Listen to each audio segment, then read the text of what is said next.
अस्सलामु अलैकुम रहमतुल्लाहि व बरकातुहू। तो दोस्तों, आज हम लोग जानेंगे हज़रत मोहम्मद मुस्तफ़ा सल्लल्लाहु अलैहि वसल्लम और एक बूढ़ी औरत की कहानी। जब अल्लाह के रसूल ने अल्लाह का पैगाम दुनिया को सुनाया कि अल्लाह के सिवा कोई इबादत के काबिल नहीं और मैं मोहम्मद अल्लाह का रसूल हूँ, तो मक्के वाले अल्लाह के रसूल की तौहीन करने लगे। कोई पत्थर मारने लगा, कोई जादूगर कहने लगा। अल्लाह के रसूल अल्लाह के दीन के लिए हर दुख तकलीफ बर्दाश्त करके दीन की तबलीग कर ही रहे थे कि एक दिन आपने देखा एक बूढ़ी औरत अपने सर पे बड़ी मुश्किल से सामान उठा के मक्के से बाहर जा रही थी।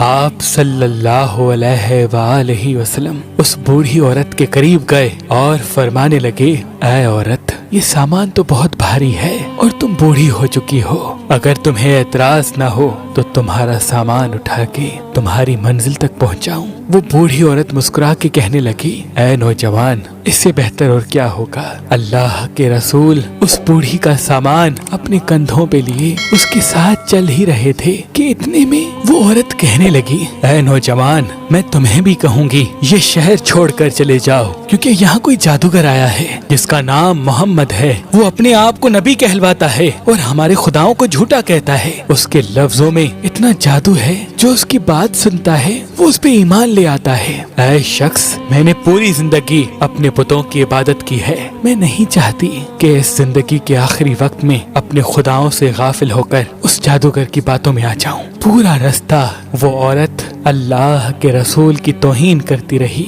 और अल्लाह के रसूल हजरत मोहम्मद मुस्तफ़ा सल्लल्लाहु अलैहि वसल्लम उस बूढ़ी का सामान अपने कंधों पे लिए खामोशी से सुनते रहे। जब उस बूढ़ी की मंजिला पहुंची, अल्लाह के रसूल ने उसका सामान उसके हवाले किया और जाने लगे। वो औरत पूछने लगी, ऐ नौजवान, कौन हो तुम? तुमने अपना नाम तो बताया ही नहीं। अल्लाह के रसूल ने फरमाया, पूरा रास्ता जिस मोहम्मद की तुम तौहीन कर रही थी वो मोहम्मद रसूल अल्लाह मैं हूँ।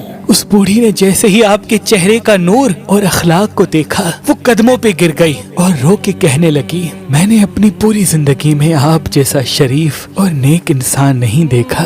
आपके चेहरे का नूर बताता है, आपका अखलाक ये गवाही देता है कि आप कभी झूठ नहीं कहेंगे। अगर आप ये फरमा रहे हैं कि आप अल्लाह के रसूल हैं, तो यकीनन ये सच होगा। मुझे माफ कीजिएगा। और उसी वक्त वो औरत आपकी नबूवत की गवाही देकर कलमा पढ़कर मुसलमान बन गई और वापस मक्के में आकर रहने लगी। ये है रसूल अल्लाह का अखलाक, ये है आपकी सीरत कि दुश्मन भी आपको देखकर आपकी नबूवत, आपकी सदाकत